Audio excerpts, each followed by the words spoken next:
Sudhiti Naman and a very pleasant morning, students. Yesterday we were studying chapter 5 and now I am going to explain the rest chapter and I hope it is a very interesting chapter for you. So let's start.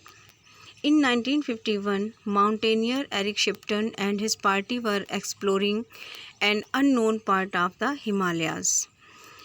1951 में mountaineer यानी पर्वतारोही Eric Shipton और उनकी party Himalaya के एक unknown part में अनजाने part में एक्सप्लोर कर रही थी, घूम रही थी।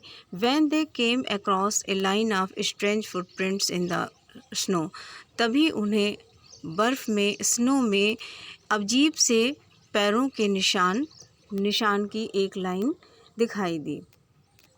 The footprints looked similar to human footprints, जो फुटप्रिंट्स थे वो मनुष्य के फुटप्रिंट से मिलते जुलते थे, but they were twice as wide, लेकिन वो उससे दुगने बड़े थे। They had sunk much deeper into the snow, वो बर्फ़ में बहुत गहरे तक धंसे हुए थे।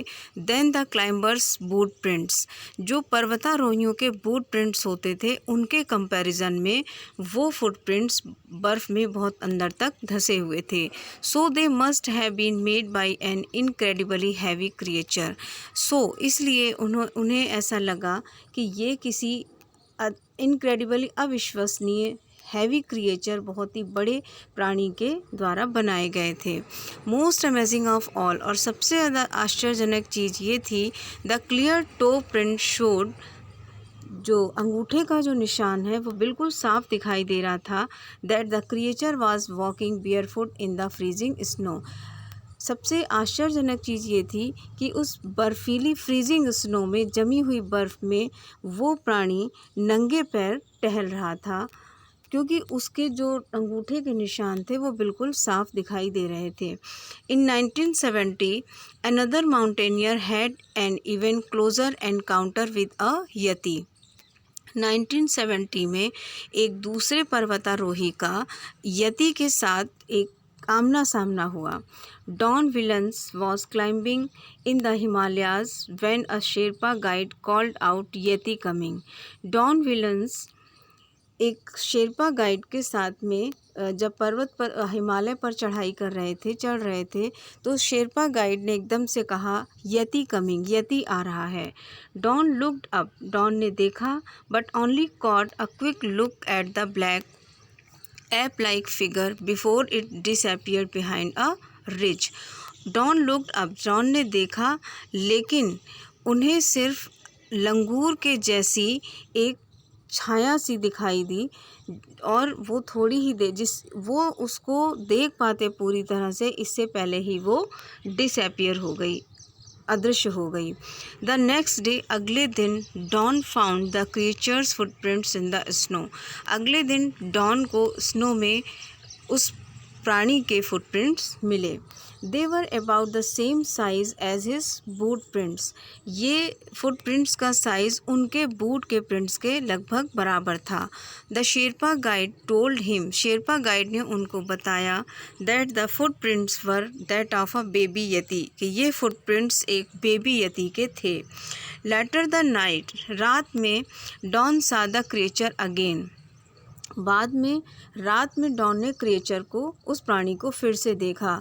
He was looking out of his tent into the bright moon light, वो चांदनी रात में अपने टेंट से बाहर देख रहे थे। When it came loping along, जब उनको ये प्राणी दिखाई दिया। It headed for a clump of trees and began pulling the branches, वो एक पेड़ की डालियों को पकड़ करके उनको खींच रहा था। Don grabbed his binoculars, Don ने उसकी परछाई को कैच करने की कोशिश की। But the creature suddenly noticed him, लेकिन उस प्राणी ने डॉन को देख लिया। And ran across the mountain, और वो पहाड़ों की तरफ भाग गया। एंड आउट ऑफ साइट, और अदृश्य हो गया।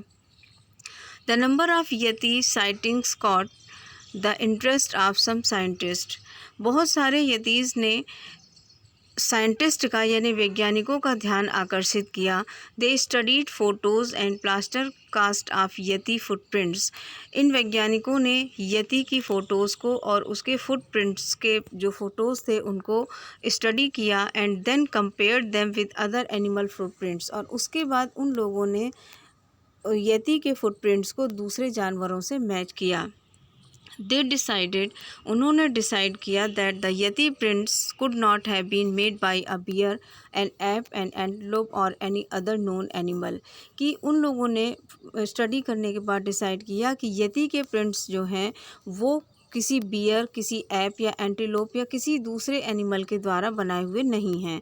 Apart from footprints little evidence about the yeti has been found. Footprints के अलावा यति के कुछ और भी तत्व पाए गए। Yeti footprints are still being found. यति के फुटप्रिंट्स अब भी मिले हैं। In 1992 Julian Freeman Attwood found footprints on a glacier that no one had climbed for 30 years. 1992 में जूलियन फ्रीमैन को ग्लेशियर में यति के फुटप्रिंट्स फिर से मिले। दैट और जैसा कि सभी जानते हैं no one had climb for 30 year, जहाँ 30 साल से कोई गया ही नहीं है। Will the mystery of the yeti be solve, क्या यति का जो ये रहस्य है कभी सॉल्व होगा? What sort of a creature is it, किस तरह का प्राणी है ये? वेयर डज इट स्लीप, ये कहाँ सोता है? How does it find enough food to survive on the snow covered mountain, और हर समय बर्फ़ से ढके रहने वाले पहाड़ों में ये किस तरह से सर्वाइव करता है, किस तरह से भोजन करता है? Are some mountaineers going to meet a yeti on one of their climbs, क्या कोई पर्वतारोही अपनी चढ़ाई में यति से मिलने गया है? Maybe one day we will discover the answer, हो सकता है कि किसी दिन हम इन सभी प्रश्नों का उत्तर जान पाएँ। Students, I hope you will understood the chapter very well, and now your chapter is completed, and there will be a test of chapter 3 of English reader and chapter verb and adjective in grammar on Friday and Saturday. So I hope you will be prepared for these tests. Till then, have a nice day.